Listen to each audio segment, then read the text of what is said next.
Bodi ya wakurugenzi wa shirika la wakala wa meli Tanzania TASAC inahitimisha ziara yake kwa kukagua ziwa Loita Burigi uliopo katika wilaya mbili za Karagwe na Chato, ambalo linatajwa kuathiriwa na magugu maji, hivyo kusababisha shughuli za usafirishaji majini na uvuvi kutofanyika kwa ufanisi mkubwa kama wanavyoeleza wananchi wa maeneo hayo. Tunakumbana na magugu maji, na sisi maisha yetu tunayoyafanya ni maisha ya kuvua kutoka ngambo kuja ngambo nyingine, lakini mwalo mwenyewe ulipofika kiwango kingine ukabana.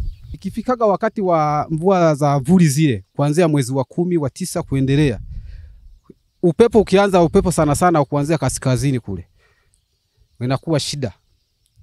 Magugu maji yale yanatembea, njia zinabana. Kwa hiyo watu wa ngambo na kutoka ngambo kuja huku haviwezi kupata mawasiliano. Sasa tulikuwa tunaomba msaada, mtusaidie katika uongozi nyewe ngazi ya juu. Lakini je, ipi kauli ya shirika la wakala wa meli Tanzania TASAC kuhusu changamoto hiyo? Tumeonana na wananchi na wametueleza changamoto walizonazo.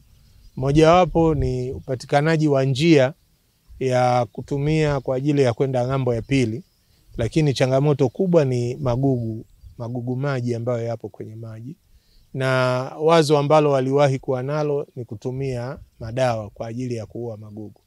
Lakini kumbe ukitumia dawa kuua magugu, manake unaua mazalia ya samaki. Na biashara ama moja ya shughuli za kiuchumi ambazo ndugu zetu hapa wanafanya ni uvuvi. Kwa hiyo inabidi ipatikane njia mbadala ya kuweza kutengeneza njia bila kuharibu mazalia. Lakini pia wameomba wapate sehemu ya kuwa wanaweza wakahifadhi mizigo yao na kituo kizuri zaidi ambacho ni bora na salama, na sisi hilo tumelichukua. Tumeahidi kwamba tutaenda kulifanyia kazi. Kuhusu mikakati ya serikali kuwekeza nguvu kuimarisha usalama kwenye vyombo vya usafiri majini katika ziwa Victoria, nalo likagusiwa hapa. Tunafahamu kwamba kuna uwekezaji mkubwa sana ambayo Dr. Samia Suluhu Hassan, rais wetu mpendwa, amewekeza katika ziwa Victoria kwenye upande wa usalama wa vyombo vinavyotoa huduma za usafirishaji katika ziwa Victoria. Kwa mfano, tuna kile kituo kikubwa cha MRCC ambacho kinajengwa pale Mwanza. Hiyo ni kwa ajili ya kufanya masuala ya uokozi kunapotokea dharura za ajali za majini.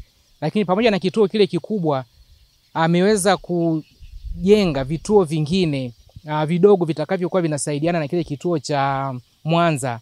Kwa hiyo kuna kituo ambacho tumekijenga kule Ukerewe, tuna kituo tunajenga ambacho vyote hivyo vinakaribia kukamilika kabisa. Tuna kituo kingine kiko Musoma, lakini kuna kituo kingine kipo Kanyala. Tuna mpango pia wa kujenga kituo kama hicho Bukoba, lakini tutajenga Kemondo, lakini pia tutajenga Magarini, kwa sababu ya kuhakikisha kwamba wananchi wetu wanaendelea kubaki salama wanapofanya katika shughuli zao za kiuchumi kwenye ziwa Victoria. Ziara ya bodi ya wakurugenzi wa shirika la wakala wa meli Tanzania TASAC imehusisha maeneo mbalimbali ya ziwa Victoria, yakiwemo maziwa madogo madogo yanayopatikana katika mkoa wa Kagera. Kutoka wilayani Karagwe mkoani Kagera, langu jina ni Emmanuel Samuel.